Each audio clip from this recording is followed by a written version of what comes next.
یہ کہا جاتا ہے کہ اکثر کوئی نہ کوئی روحانی ہستی انسانوں سے جڑ جاتی ہے۔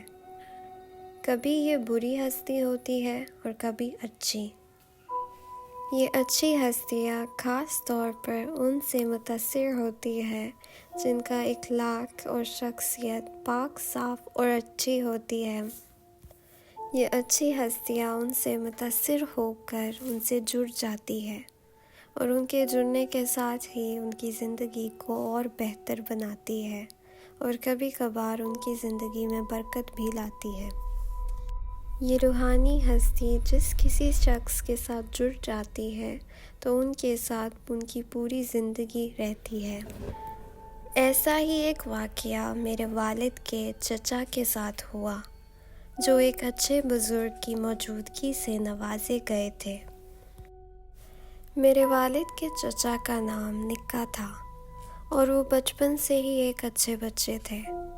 جیسے وہ بڑے ہوتے گئے ان کی شخصیت اور نکھر آئی۔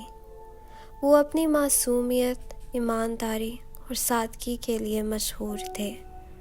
جب بڑے ہوئے تو لاہور کے ایک مذہبی جگہ جو شیر شاہ ولی کا دربار کے نام سے جانی جاتی ہے، وہاں جانا شروع کر دیا۔ وہاں بہت سے بزرگ اور دین مذہب کا علم رکھنے والے لوگ موجود رہتے تھے۔ ایک شام جب وہ شیر شاہ ولی کے دربار گئے تو ایک قریبی جگہ پر جا کر بیٹھ گئے۔ تبھی ایک بہت بزرگ شخص جو پورے سفید لباس میں تھے، لمبی سفید داڑھی اور ایک نورانی چہرے کے ساتھ ان کے پاس آ کے بیٹھ گئے۔ ان بزرگ کے ہاتھ میں ایک کٹورا تھا۔ وہ ان کے پاس آ کر بیٹھ گئے اور پوچھا، بیٹا بھوک لگی ہے، کیا میرے ساتھ کھانا کھاؤ گے؟ انہوں نے شکریہ کہہ کر ہاں کر دی، لیکن انہیں یہ اندازہ نہیں تھا کہ اس پل کے بعد ان کی تقدیر بدلنے والی تھی۔ وہ ایک روحانی بزرگ تھے جنہیں اردو میں اچھے بزرگ کہا جاتا ہے، جو اکثر ایک سفید لباس، لمبی داڑھی اور سفید بوہوں کے ساتھ نظر آتے ہیں۔ ہاتھ میں یا تو ایک چھری ہوتی ہے یا ایک کٹورا، اور ان کا چہرہ نور سے چمک رہا ہوتا ہے۔ جس پل انہوں نے اس بزرگ کے ساتھ کھانا کھایا، اسی وقت سے وہ روحانی ہستی ان کے ساتھ جڑ گئی۔ اس دن کے بعد وہ ہر جگہ ان کے ساتھ رہتے تھے۔ دوسرے لوگ اس ہستی کی موجودگی محسوس نہیں کر سکتے تھے، مگر صرف چاچا نکا اس روحانی ہستی کو دیکھ اور محسوس کر سکتے تھے۔ اس دن کے بعد سے عجیب چیزیں ہونے لگ گئی۔ انہیں اکثر اپنے برتنوں میں پیسہ ملتا تھا۔ انہیں وہ باتیں پہلے سے معلوم ہو جاتی تھی جو کسی اور کو نہیں پتہ ہوتی تھی۔ اس صلاحیت کے استعمال کر کے انہوں نے اپنے آس پاس کے بہت سے لوگوں کی مدد کی۔ وہ لوگوں کے مسائل حل کرتے، بیمار لوگوں کا علاج کے لیے دعا کرتے، اور اسی طرح وقت گزرتا رہا۔ جلد ہی ان کی خاص صلاحیت کی وجہ سے لوگ ان کے پاس مدد لینے آنے لگ گئے۔ ایک دفعہ انہیں میرے دادا، جو اس وقت بیمار تھے، انہیں دیکھنے کے لیے بلایا گیا۔ جب انہوں نے دادا کو دیکھا اور ان کے لیے دعا کی تو وہ جانے لگے، مگر اس وقت ایک عجیب واقعہ ہوا۔ انہوں نے رک کر بلند آواز میں کہا، کون ہماری راہ روک کھڑا ہے؟ راستے سے ہٹو، ہمیں جانا ہے۔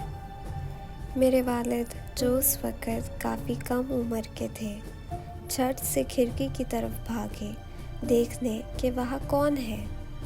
انہوں نے دیکھا کہ دروازے کے سامنے 2 بچے بیٹھے تھے، جو فوراً سے اٹھ کر چلے گئے۔ حیرانگی کی بات یہ تھی کہ میرے والد جب اپنے چچا کو نیچے ملنے گئے تھے تب اس وقت وہاں کوئی نہیں تھا، تو انہیں کیسے پتہ چلا کہ وہاں کوئی ہے؟ ان کی دلچسپی بڑھتی گئی اور انہوں نے اپنے چچا سے پوچھا کہ انہیں کیسے پتہ چلا کہ وہاں کوئی ہے اور ان کا ہم سے کیا مراد ہے۔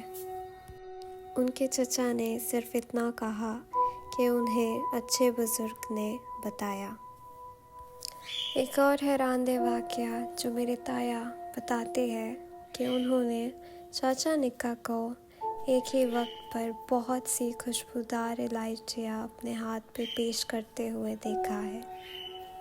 ایک اور واقعہ تب ہوا جب میرے والد اور تایا ان کے چچا نکا کے ساتھ موجود تھے۔ چچا نکا نے ان سے پوچھا، کون سا پھل کھانا پسند کرو گے؟ میرے والد اور تایا کا جواب تھا اناناس۔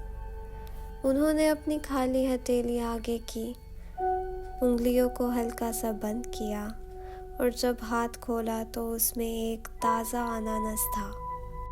انہوں نے وہ اناناس میرے والد اور تایا کو دیا۔ وہ دونوں حیران رہ گئے۔